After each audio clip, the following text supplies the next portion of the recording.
However, we're laughing. We're thinking we're pretty cool. And the next morning, Jason and I go to the airport with Chris Judge, and they let Jason in. Jason looks like a security threat to me, if you ask me. I'm sorry. Check him out. He's got dreadlocks. He like monosyllabic. Chris Judge? Yeah, I might check him out. Me? Come on. They stop me. They let those guys through. They stop me. They interrogate me. They do everything. They gotta swab my computer for explosives.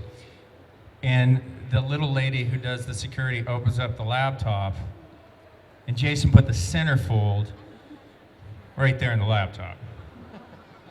And she just looked at it and looked at me like I was the most disgusting human being she's ever seen, and asked me to leave. She's like, just go.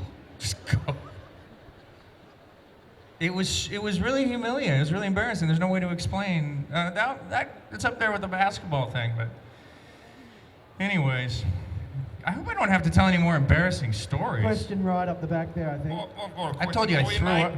Mate, got one question for you. Heard you lived with Jason Momoa, and he was telling us in his panel about all those little funny things he used to do to your pillow and your toothbrush. Yeah, I hear you, Jason. Now, did you know that he was doing things with your toothbrush in his bum? What's it like working with someone so amazing, such an amazing actor? You're worse than Milli Vanilli or whatever the hell the guy's name is. Jason, stand up. All right. Get out of here. Good one. I kept you out of jail a lot last year, pal. There's a lady down the front here that had a question. Hi Joe, how are you? Hello. We heard that you've got 3 kids. Now, when they see your action figure and that, do they ask you what they're about? Like, do they understand the scope of the show that you work with and stuff like? Do they understand? Like, I'm at a really difficult age where I'm still trying to convince them it's all real. I do fly to space, I do kill bad guys, and I make it home in time for dinner. That's the way it works. Then they start asking smart-ass questions like, wait a minute, you weren't there, that ship's made of plywood. Another satisfying thing is having your kids play with your own action figure. It's very cool. I said, as long as I'm the guy who wins all the time, you can play with my action figure. But the teacher at school asked me, my son Aiden was sitting with the kids in school, and they were like, oh, what's your dad doing? Oh, my dad's a fireman, and he puts out fires. My daddy's a banker, and he deals in money. And my kid just chimes in and goes, my dad flies to space and kills bad guys. And this is a British teacher, and she's very proper. She's like, oh, we think that's very cute. However, I think you need to tell him the difference between fiction and reality. And I was looking at her like, fuck off. I'm a superhero. Give me my kid, we're leaving. I never told him, obviously. I was like, you just keep telling lies to all your friends, buddy. I'll pay for the shrink in about 20 years, that's fine. Excuse my language, by the way. Hello. How are you? I'm good, thanks. I just hit my teeth on the microphone. Oh. I've got 2 questions to ask Yes. you. Is that, yeah? You can do that. One is it true that you've worked in the White House? Ah. And number 2 is, to welcome you to Melbourne, can I come up and give you a hug? You certainly can. Woo! Yes. But you need White House security clearance. Oh, you got it. Ah. Oh, thank you. Like that. All right, now I have to get back on. I'm a superhero. I'll just jump back on. Here we go. Thank you. Yes, I did. My parents worked in politics. I worked in politics. I just worked on campaigns. Next thing you know, I'm 20 years old, and I'm an advance man for George Bush Sr. And an advance man organizes trips where if George Bush came to Melbourne, Sr., didn't work for W, by the way, all right? And you organize everything down to security, down to the hotels, down to everything.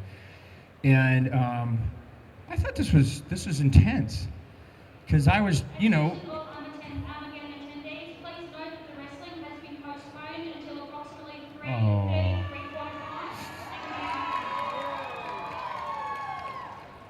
Thank you.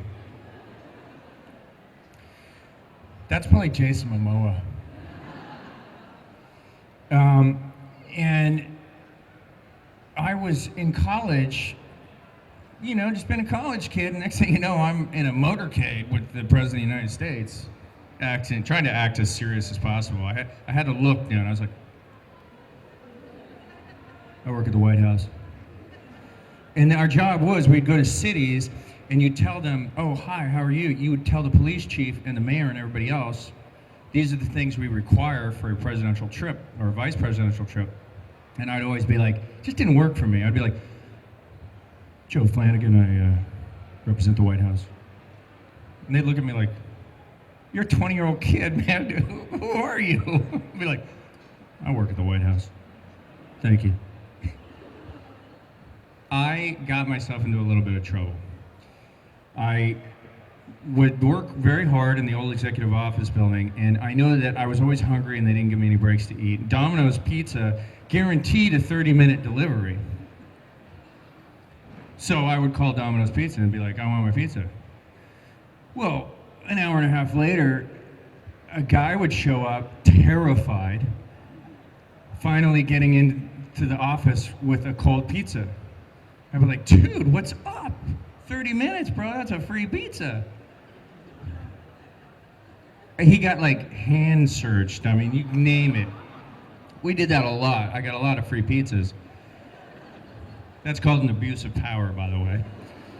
And so that's where it started, little innocent abuses of power. And then finally, what happened was I was on the road in Charlotte, North Carolina, and George Bush Sr. was doing a big fundraising dinner, and it was like a couple $1,000s a plate or whatever, and everybody thinks they're George Bush's best friend, you know. I mean, that's what politicians do. They make you think they're your best friend, and of course, they don't even remember your name.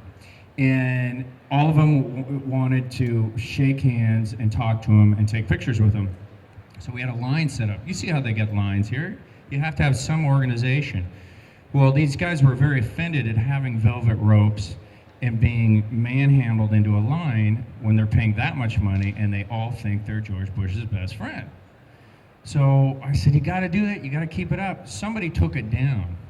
And so when Bush came into the place to have dinner, he got swarmed, absolutely swarmed, which the Secret Service were furious at me because it's a little dangerous. Second thing, I put him behind schedule by like 30 minutes. I just screwed up the most important man in the world, his schedule. I was like, ugh. So they made me pay. They took me off the road.